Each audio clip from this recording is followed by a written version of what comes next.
Good morning. I'm sorry for the delay. I'm a little bit late this morning. I've been having some technical issues I had to deal with. Hopefully they are cleared up. I'm not quite 100% sure, but I'm hoping they are. Welcome.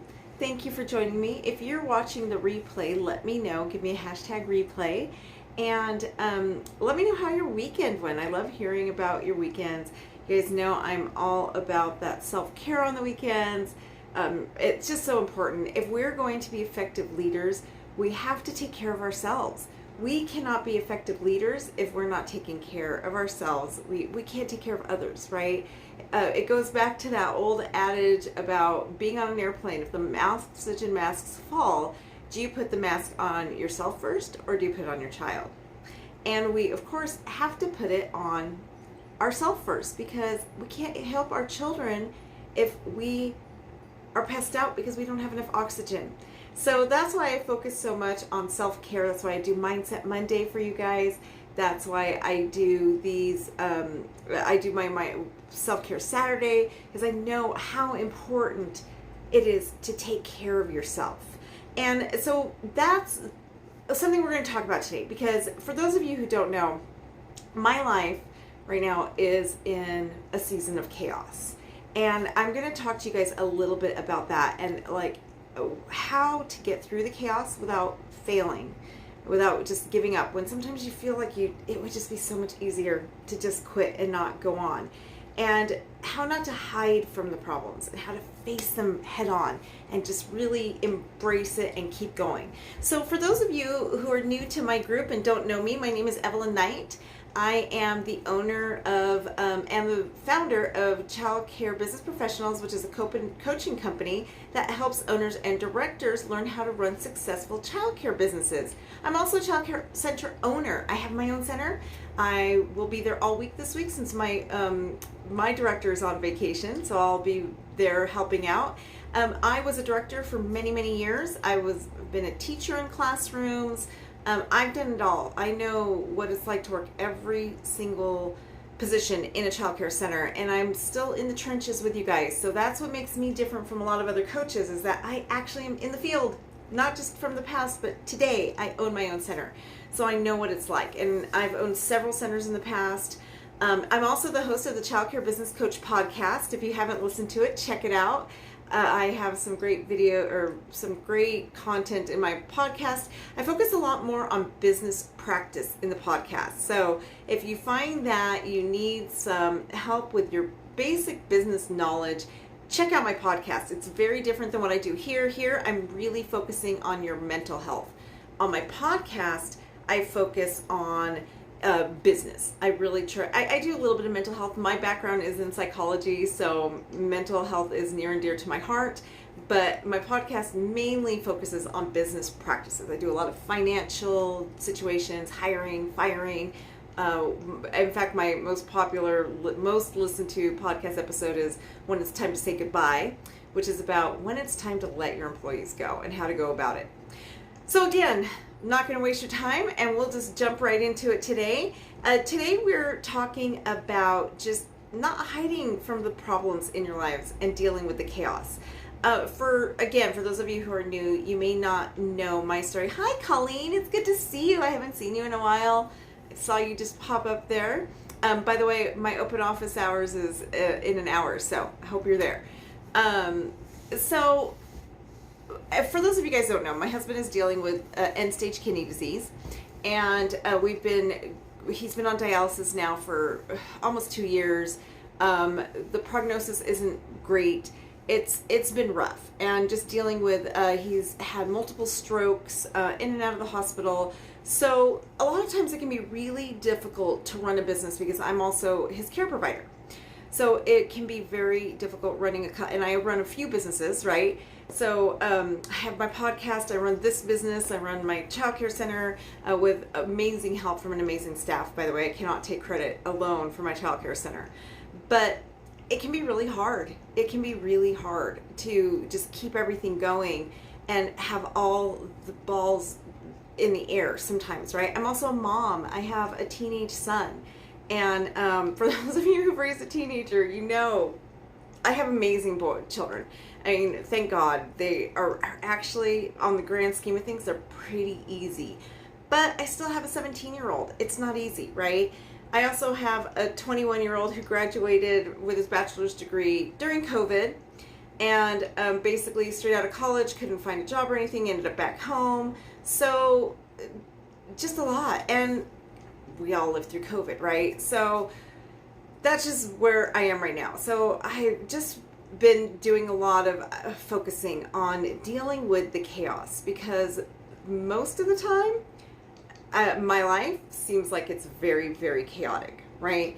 And I know a lot of you guys see me here and you watch my videos, you see my content, and it just seems like I have it all together, I'm sure.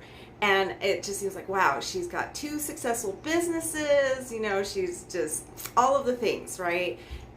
But it takes a lot of work, and there are moments that I don't have it together.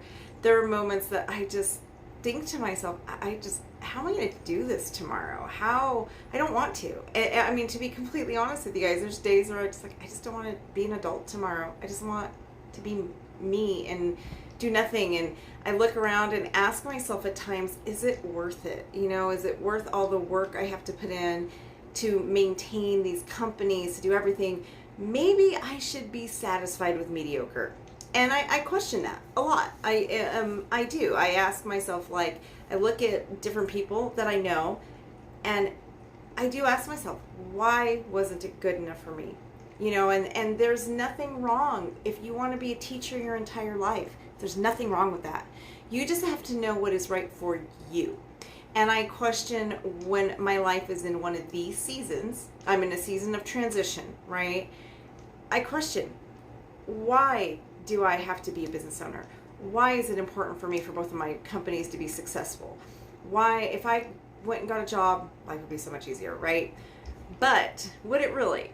And I have to really take everything into perspective on who I am, and really just being in touch with me and who I am. So I'm sure a lot of you guys are in the same boat where, especially through COVID has produced so much chaos within our childcare centers, within our lives. There's just been so much chaos produced that it's really a struggle for so many of us to just, I don't know, get up in the morning sometimes, right? And to go run your center. And so one of the things I really want to focus on talking to you guys about today is not hiding from what's bringing you down, okay? A lot of you right now, it might be your financials. How familiar are you with your P&Ls? When was the last time you really looked at your P&Ls, read them, understood them, and know exactly what is going on in your financials? When was the last time you looked at your balance sheet? You know, my mentor and financial advisor, Christine, always tells me your balance sheet and your P&Ls will tell the entire story of your business. And it's so important for you to read those, right? Now, for some of you, your P&Ls may look beautiful. You may be very well aware of it. But internally, your staff may be chaotic. You may have some out of control gossip problems. You may have a lot of these, what I call cancers within your center, because you've got negative staff members that are just bringing up so much negativity that it's just making it really difficult for you to stay afloat, right? And when you enter your centers, and I've been there, I know the feeling. You just feel that weight because the staff is so at odds, and you have that one staff member or a couple staff members that are just bringing this cancer into your program, right? But instead of dealing with it, you ignore it. And I'll tell you guys a story that I don't tell often because it's one of my more uncomfortable stories for me. But years ago, I had, in 2012, it was actually all started in 2011, but everything blew up on me in 2012. I was diagnosed with a neurological disease. And while the doctors were trying to figure out what was wrong with me, I pretty much checked out. I was gone. I was literally sleeping about 20 hours a day, and I couldn't function. Like I just couldn't function without the sleep. My background is in neurological psychology, so I knew something was wrong with my brain. I was going to different doctors. They thought I was just suffering from an extreme depression. I knew that it was just too much. What I was going through was way too much. it got really bad. I gained a ton of weight, and everything like just started spiraling out of control. And so during that time, I shut down. I didn't face my demons. I didn't face anything. Instead, I withdrew and I just shut down. And I actually got to the point where I sought therapy. I knew I needed help, especially as a psychologist. I knew I needed help, so I got a therapist. And I was temporarily diagnosed with agoraphobia. I could not leave my house without having panic attacks, and I mean extreme. I had some major panic attacks in a Walmart once. But what I really didn't realize at the time, and I realize now, is a lot of that anxiety I was causing myself because I wasn't facing what was right in front of me. During that time, I actually got a knock on my front door one day. And when I answered my door, it was an IRS agent. And probably the most terrifying experience in my life. It turned out that my accountant at the time, there was a lot going on. I thought she was taking care of things while I was away from my childcare center. Apparently she wasn't, and I owed the IRS a lot of money. And so now I'm facing, what am I going to do? My business is failing. I owe the IRS all this money. What am I going to do? I'm sick. I can't stay awake for more than 4 hours a day. It was right around the same time. I think it was probably about a month later, I finally got my diagnosis. And that was a whole other thing. When I got that diagnosis, I knew exactly what it meant for my life, and it devastated me. So instead of dealing with the problems head on, I withdrew and I did nothing. I froze. I just froze. And I hid in my house and I just wouldn't come out. And I finally one day had a friend come to me and basically told me I had to pull my head out. Basically said, you're not doing anything by hiding. You need to deal with this stuff. Get out of your house and deal with it, or you're going to lose everything. And it was a pretty harsh conversation, but it was what I needed at the time.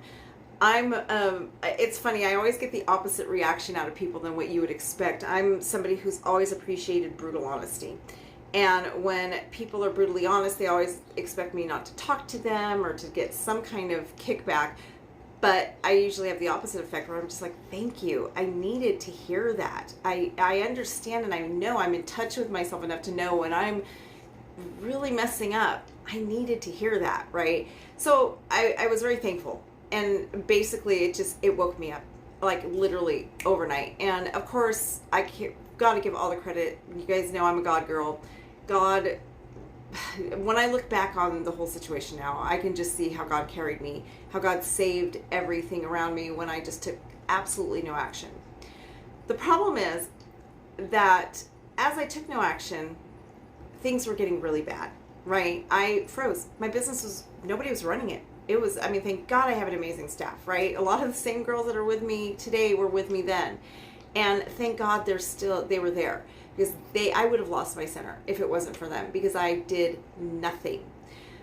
I often hear, and I have a friend who always talks about how every action has a consequence, and you have to be ready to deal with that consequence.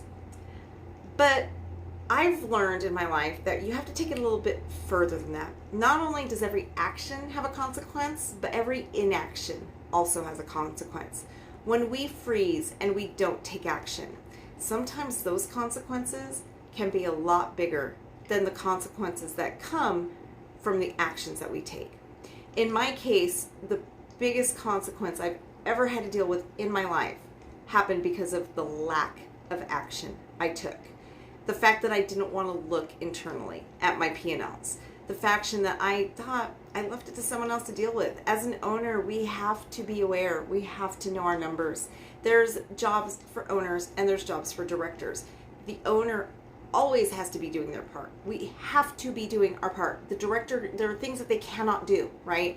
And the best owner and director combination are going to come together as a team. Right? And that is something that my coaching company can help you with. If you're a director and you feel, and I see this more often than anything, you're a director and your owner is detached, your owner isn't there for you, your owner isn't complimenting your business, reach out to me. Maybe we can work together. I work with a ton of owner and directors. I usually contract the owners, we bring the director in, and we form a team, right? Because if we're not working as a team, your centers are going to struggle. If you're an owner listening to me and you're not working with your director, I can guarantee you your director is struggling. Your director has a very hard job if you're not cooperating with them. I've been a director. I know what it's like. It is no fun if your owner's not on board. And more often than not, that's what I see. I see owners who think they can just be completely absent. And it just doesn't work in our industry. It just doesn't work. The owner has to be, I don't know any industry that an owner can just be completely absent. Somebody has to be overseeing the financials. And honestly, a business's financials are a job in itself, right? So what I really want to get you guys at is whatever your struggles are right now, whatever is really bringing your center down, don't hide from it. Face it head on. Is it your staff? During that time of chaos in my life and in my center's life, my staff was also chaotic because I wasn't overseeing things and I really hadn't empowered my staff yet to do things without me.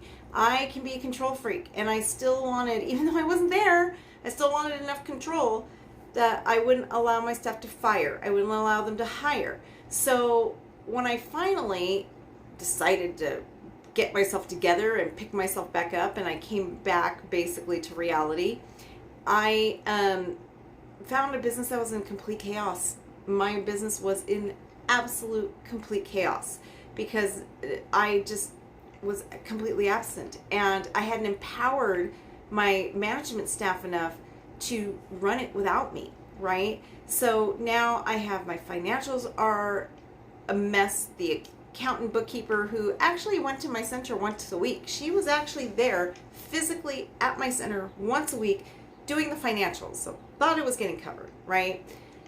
It was chaos. It was absolute chaos. She was not getting the stuff done that I thought she was getting done. I basically thought, okay, as an owner, I'll just pay everybody to do everything. It'll all get done. It's not how it works in reality, though. It really isn't. You have to be overseeing your stuff. You've got to know what's going on. My management staff, they're amazing. They're awesome. But I had not trained them well enough, and I did not empower them. I wouldn't allow them to make decisions without me. So everything internally that was going on in my center that was absolutely awful was my fault because I hadn't trained my staff. Right now, I am pretty absent from my center because of everything going on in my life right now. I still go in to check on them a couple times a week, but I'm pretty absent. But now my staff is prepared. I have an amazing director that I've empowered and I've helped grow and I've trained, right? I've given her that, okay, I trust you, do what you need to do. But then I hadn't done that. So it really all revolved around me. And there came a point where I had to take complete accountability for what I had done to my business because I was absent. I had to take complete accountability. So that's the thing I really want you guys to see, is that you've got to face it. You have to look at what is going on in your center. Is your staff chaotic? Who do you need to get rid of? Who is causing the problems? Who is causing that cancer in your staff? Do they have enough training? What is your onboarding like?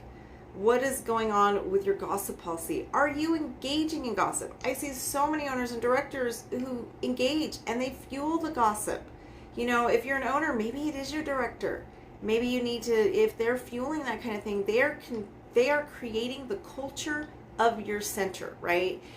Do you have somebody in your center who goes against your culture? I know it's so hard to hire right now, but you're better off letting them go than you are keeping them. They are bringing your center down. It is so much better for you just to let people go in that situation.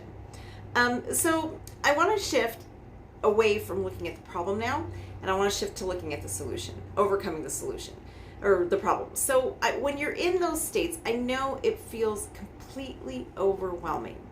And a lot of times you're going to be facing it alone. There's very little help out there. When I was facing my mountain at the time and I thought I was going to lose my center, my family really even thought it was time for me to shut down. I had this new neurological disease. We were just financially, it was bad. My family, it got to the point where we were literally injecting thousands of dollars a month to keep my center's doors open. I think one year, I think the worst year we were upside down about $70,000 just to keep my doors open. And my husband, my mom, everybody came to me and just told me, you're done. This isn't going to happen. This is it. You're done. You need to close. And I had a couple staff members who believed in me, and they knew once I was getting back to being me that we could pull it off. But everybody else abandoned me, pretty much didn't think it could happen. And I can see why. I mean, I understand why. If you would see the picture from the outside world, it does look like it's not possible. But I know me, and I knew that the only time I was going to lose my center is when I gave up. I knew that the ultimate failure would only happen when I gave up. And so it was a big reality check. And I think during that whole time where my friend confronted me, and all of that was happening, I also had an IRS agent, I had that, I've told you guys before, I had an eviction notice on my door, and that was the final straw. I was like, okay, this is it. If I don't face this head on, I'm losing everything. So I faced it head on. I faced everything head on. And I just decided, I know me, and I am deciding to fold. I'm deciding to hide in my house. I am deciding not to face all of this. I am deciding not to face this disease, everything that happened to me. And I decided, I'm not going to lose this. I am not going to fail ultimately. I am going to win, and I only fail when I decide to fail. So I faced my demons, I faced my problems, and I worked my way through them. It took me years to dig myself out of that hole that I had created. But I think the most important thing for you guys to get out of this is that I realized today that I created that hole. No one did it to me. I'm not a victim of anything. I did that to myself because I allowed myself to become so self-absorbed, and I allowed myself to become just so, I drowned myself. I did it, and it didn't have to be that way. And until I took accountability, I wasn't going to ever dig my way out of that hole. So the way I dug my way out of that hole was I really focused on my vision. And this was the first thing that my business coach taught me, is to just have that clear, concise vision of why am I doing this? And when you do have that clear vision, you got to focus on it. And just that is going to be what gets you going in the morning. It's going to be what wakes you up. When you're ready, like what I'm going through right now, there's days that I'll tell you, last night was a really rough night for me. And I knew I had to get up early this morning, come on live, which means I have to look presentable when all I want to do is wear sweats and a sweatshirt, and I'm tired, and I don't want to do it. And I just have to tell myself, why are you doing this? What is your ultimate goal? Why are we going to do this? Right? And that's what I go back to every single time. I have to go back to my why. Why am I doing this? So this morning, it was the first thought that went through my head was, I don't want to do this. I'm tired. But I have to just bring myself back every morning on, remember why you're doing this. What is your goal? This is bigger than just you. I tell myself that all the time. This is bigger than you. It's not just about you, right? If it was just about me, I'd probably get a clock in, clock out job. No, I couldn't do that. As I say that, I realize there's no way I could work for somebody anymore. But that's the first thing I do, is remember my vision, remember my goal, remember my life's vision, right? It's not just, I've talked to you guys about how I have my 10-year vision, my 5-year vision. I have that plan, but I also have a life goal and a life vision. And that's what I really focus on, is why did God put me here? Why did God choose me to do this work for children? And I know I have to fulfill that purpose. It is what my purpose is, right? That keeps me going every morning. After nights like I had last night, it's what gets me up in the morning, what keeps me going, when honestly, I don't have to anymore, right? Even if I get to the point where I build enough companies that can run themselves, enough wealth, whatever, that I only have to work 10, 20 hours a week, I still need to go do that because God put me here for a reason. I have a purpose. So know your vision, know your purpose, know why are you an owner, why are you a director, what is your calling in life, right? The second thing is look for the blessings. There's a blessing in every circumstance. And sometimes it might be hard to see it. It might be really hard to embrace it, but everything comes with a blessing. So one of my rules of thumb for my life that I do is when something hits me that's really hard, I give myself a period to feel all the feelings. You can't hide from your emotions, so don't try to suppress them. It's the last thing I'm going to tell you guys. When I tell you not to hide, don't suppress your feelings, but put a time limit on them. So a great example for me was when I dropped my son off for college.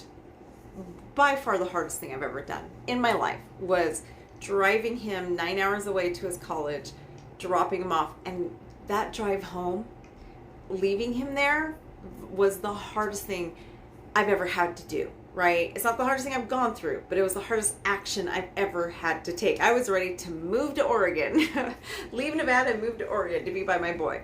But I gave myself the weekend. I told myself, okay, you get 3 days. 3 days to feel sorry for yourself, to just self-indulge in self-pity, basically.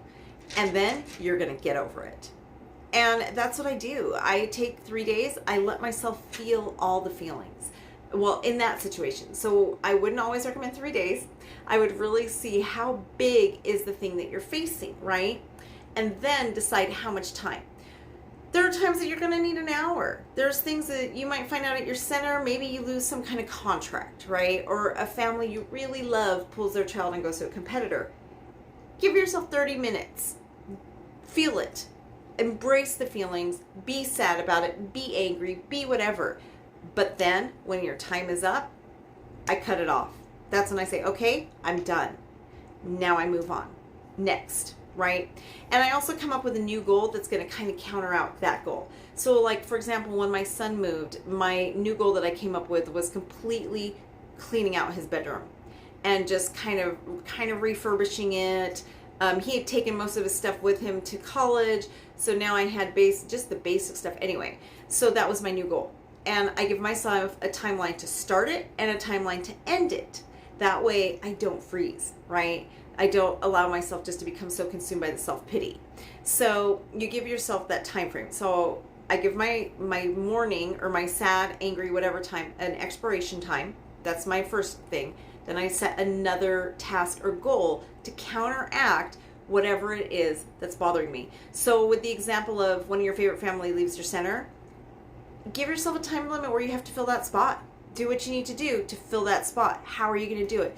Make that a goal. And then, okay, what am I going to do to accomplish that goal? Am I going to go talk to people in the street that have the same kind of age child?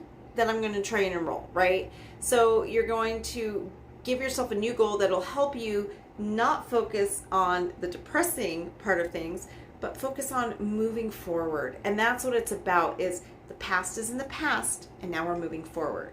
Right? So that's what the goal does for me, is it helps me to leave the past in the past and move forward. So that's something to really look at. And remember, every problem has a blessing in it. And every problem also has a solution. I know a lot of you lost a huge amount of income during COVID, right? But there are solutions. Oh, I saw so many of you pivot into other areas, finding other areas to bring in income. I saw a lot of you finding new gaps you could fill, right? There's always a solution to every problem. And there's always a blessing. Look at how much we've grown, right? I know if you guys have been watching me for a year now, last year at this time, I told all of us to write a letter to yourself, thanking yourself for being the leader you needed to be to get through COVID. Now's the time to get those letters out. I told you to write a letter to yourself and date it a year from now, right? So if that's something you did last year, it is now the time to get those letters out and read the letter you wrote to yourself last year when all of this started. And that thank you letter. It's something I do a lot also. Whenever I'm facing a giant in my life, I write myself a thank you letter. And I just thank myself for being the person I need to be and for doing the things I need to do to get over it successfully without a ton of regret. There's always going to be regret. I mean, that's just life. We all have regrets. But if I can emerge as the person I want to be, I need to be, that's what I need to focus on. So now is when I'll be pulling out my letter. I haven't read it yet, but it's time, that I wrote myself a year ago, thanking me for getting through this situation, right? And I can see, how well did I line up to those things? How did I step up to be the leader I needed to be, to get my staff at my center, to get this business going through it, to get both my companies through COVID successfully. So now's the time. So whatever you're facing, you guys, it's always a great idea to write yourself that letter. If you're just opening a center, write yourself a letter thanking you for learning the things you need to do, for gaining the skills you need, for reaching out and getting the help you need, for just becoming the leader you need to be, whatever you're facing. This obstacle I'm facing with my husband, I mean, ultimately, I know that I'm going to be, I just know what's going to happen, right? So I have to write myself a letter to get through this time. And when I'm on the other side and ready to read that letter, I just have to, write myself that letter, thanking myself for being strong, thanking myself for knowing I can do this on my own. So basically, that's what I will leave you guys with, is write yourself that letter. Whatever you're facing. Do you need to deal with your team? I mean, you can write a little 5-minute letter, right? That really just focuses on what obstacle are you facing. Thank yourself for being the person that you need to be to get through this obstacle. So thank you guys so much for watching this today and for just listening to me. I hope it was helpful. Leave me some comments if it was helpful. Send me a message. Most of you guys seem to like to message me more than leaving comments. I don't know. I guess I get pretty personal. I touch a lot of hearts with some of these. I seem to get to some people, so I get a lot of messages. I get more messages than comments, but I do appreciate the interaction in the comments, so leave me some comments, and feel free to reach out to me. And again, if you're an owner and director who just don't seem to be coordinating well, I do have a program specifically for that. My director actually helps with that in this company, also in my coaching company, where her and I work together with owners and directors to make them just learn how to work together. I help the owner learn, okay, what is the owner's role? And my director comes in and shows them what is the director's role. And we really work together on bringing the two together, bridging that gap between owner and director. If you're an owner who's transitioning and trying to get a director, that's something else we help with. We do help train your director on how to be a director. And my director's amazing. She's awesome. She'll just say, like, this is what your owner needs. This is what you need to focus on. I've had some of my clients like listening in to the calls, and my clients called me and basically said, like, wow, I love what Brandy said to my director today, because what she told her is exactly what I was feeling. So if that's something you guys need help with, reach out to me. Brandy and I are always happy to help. And if you're just an owner director who needs help running your center, reach out to me. I've been there, done that. Like I said, I have a very successful center now, but it wasn't always that way. It was not always that way. I've struggled for a long time. And so I've been through a lot. I know how to overcome a lot of obstacles. So thank you guys again for giving me the time. I know your time is so valuable. So I thank you, and I hope that all of you have a wonderful week.